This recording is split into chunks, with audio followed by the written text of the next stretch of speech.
ഇതിൽ പിച്ച് നമുക്കറിയാം എച്ച് കണ്ടുപിടിച്ചു, H3 കണ്ടുപിടിച്ചു. ഇനി ഇതെങ്ങനെ വരയ്ക്കാമെന്നുള്ളതാണ് കാണിക്കാൻ പോകുന്നത്. നമ്മൾ ആദ്യം പിച്ചിന് നമ്മൾ എന്ത് ചെയ്യുക, ഡോട്ട് ഇട്ട് വെച്ച് പോവുക. അതായത് 25 മില്ലിമീറ്റർ വെച്ചിട്ട് ഡോട്ട് ഇട്ട് വയ്ക്കുക. 1, 25 കഴിഞ്ഞിട്ട് വീണ്ടും ഡോട്ട്, പിന്നെ 25 കഴിഞ്ഞിട്ട് ഡോട്ട്, 25 കഴിഞ്ഞിട്ട് ഡോട്ട്, 25 കഴിഞ്ഞിട്ട് ഡോട്ട്. ഓക്കെ, നമുക്ക് 3 ത്രെഡാണ് വരയ്ക്കാനുള്ളത്. അപ്പോൾ ഇത്രയും വരച്ചു. ഇനി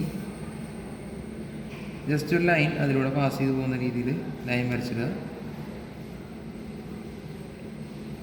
ഇനി നമുക്ക് എച്ച് കണ്ടുപിടിച്ചിട്ടുണ്ട്, 24 ആണ് ഹൈറ്റ് എന്നുള്ളത്.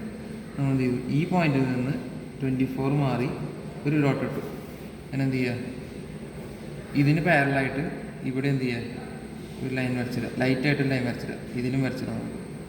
ഇനി നമുക്ക് ക്രസ്റ്റ് കിട്ടി, ക്രസ്റ്റ് എല്ലാ പോയിന്റും കിട്ടി. ഇനി നമുക്ക് റൂട്ട് കണ്ടെത്തണം. റൂട്ട് എന്ന് പറഞ്ഞാൽ എന്താ, ഈ 2 ക്രസ്റ്റിന് നേർപകുതിയാണ് റൂട്ട് വരിക. അപ്പോൾ ഇവിടെ നമുക്ക് എന്താ ഡിസ്റ്റൻസ് 25 തന്നെ. അപ്പോൾ 25ൻ്റെ നേർപകുതി എത്രയാണ്, 12.5. ഇവിടെയും 12.5 ഇടുക, 12.5 ഇട്ടു. ഇവിടെ 12.5 വരച്ചു. ഇവിടെ എന്ത് ചെയ്യുന്നു, 12.5 വരച്ചു. ഇനി നമ്മൾ ത്രെഡ് വരയ്ക്കാൻ പോവുകയാണ്. 3 ത്രെഡാണ് നമുക്ക് വരയ്ക്കാനുള്ളത്. ഓക്കെ,